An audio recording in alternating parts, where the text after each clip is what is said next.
Hey, welcome to SC Custom Designs. This is what's keeping me out of my wood shop. 20 years ago, I power washed this house. 20 years later, I'm power washing this house.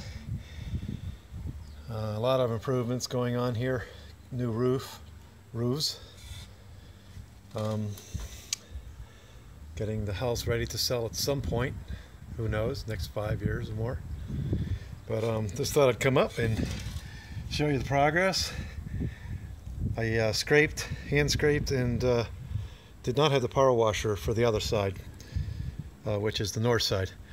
However, I decided to rent a power washer.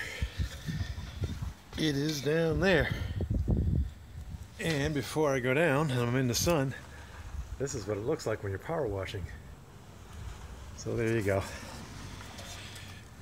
Something also very interesting to me is how gas cans have changed. Once upon a time, you screwed the lid off the gas can and you filled the tank, and then you, all right, here's the house from down here, and then you put the lid on, you filled it up, put the cap on, and took the cap off. Now you need a PhD to get the gas out of the can. I admittedly am extremely busy renting this, by the way. This is 3,500 pounds PSI. The strongest power washer that Home Depot rents out. $90 it costs for this for 24 hours. The first one, though, that I brought home was a very big disappointment because it didn't work. So I had to pack it up, take it back, and I had to get another one. Good news is I'm going to hopefully finish up in the next couple of hours. And what'll happen is they'll give me the 4-hour rental instead of the 24-hour. I did all I could not to berate the signature that was on, that signed off on inspecting this.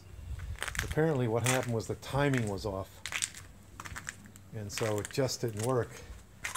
I got it running, and then as soon as I let go of the pressure, the nozzle here, to stop the water, this thing would stall. I'm like, what am I doing wrong? Because I mean, the last time I used one of these guys was many, many years ago. I'm sure they've come a long ways, but tell you what, it isn't easy doing this. You got to have a strong right arm, left arm, whatever arm your dominant arm. That's better be strong, because otherwise, especially when you're up on the ladder and you just have one hand holding the ladder and the other hand has got the wand. So there you go. Let's fire this up.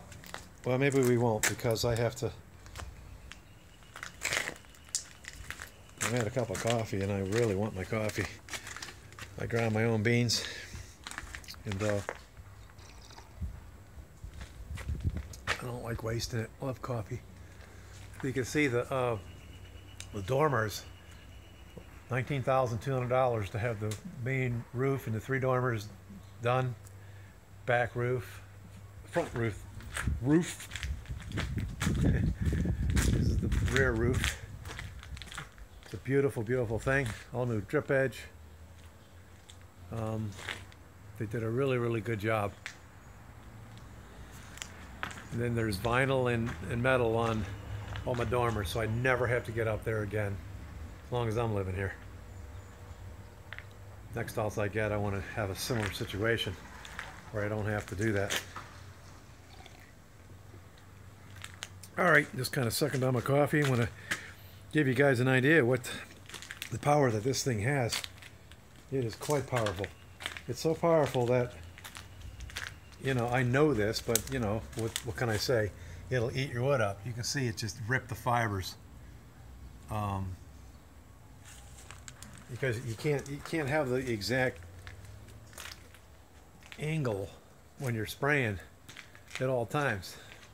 This isn't what I do for a living. Software QA guy and woodworker.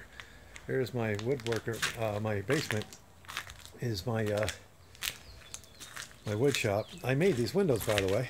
I don't think I ever did an episode on them for SE Custom Designs. So this is all plexiglass, and they're all custom made, of course. And they open. You can see the water went in there. That's a lot of pressure. There's my polish shed. We do episodes out there when we have to keep the VOCs out of the house. So that's the polish shed that I made. Actually, my pastor and a couple parishioners put the roof on. Designed it and put the roof on. Has a gutter in the back that drains into a water pail. But and then the walls were basically pallets with plastic on it. Then I decided, why not put the corrugated see-through on the unit? And so I also found windows in the garbage, actually across the street from me. So there's 4 windows that I got in there. That was really a nice, sweet deal. Thank you, Lord, for that. All right. Let's see if I can start this up. I highly recommend using earplugs. If you don't use earplugs, the spray is very, very loud. All right. So one of the tricks behind starting this is letting the pressure out. Now this is still warm, so you have an on and off switch, so it should start up, but we'll see. Otherwise you have to put the choke on, the usual types of things that you do when you start these kinds of engines. This is the gas feed. You push that over there, and this is choke mode. When you're first starting a cold engine, you want to put that over there. Okay, but because it's warm, we'll see if I can start it up. Now if it doesn't start right up, then we got to relieve the pressure, because just pulling this is going to put pressure in the line. And I've already achieved that. Alright, so apparently it's cold. So let's put this over here, the choke, and then relieve the pressure. Isn't that amazing? Just pulling that once or twice, put pressure in the line. Okay, so there you go. Relieve the pressure. Take the choke off. It is hard to do this with one hand.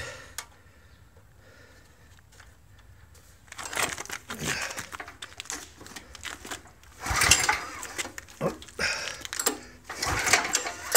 I am not going to strain myself further here. I am going to just... Maybe we'll pause it. Let's see if I can pause it.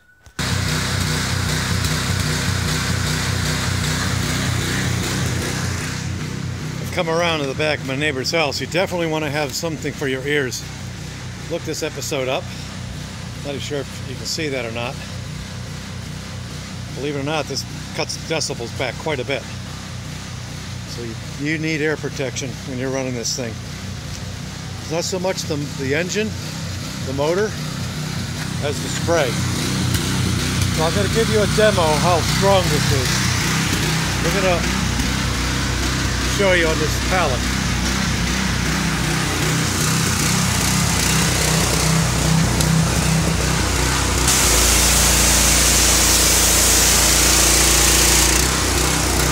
Sorry about moving it so quick. One hand here.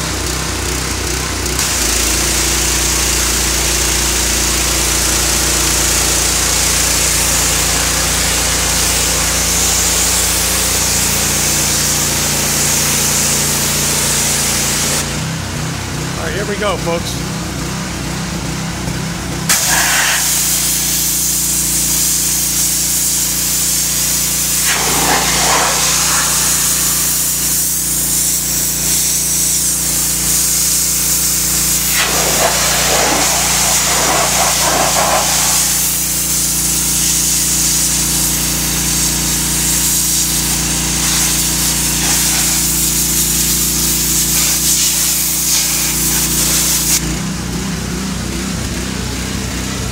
Very powerful.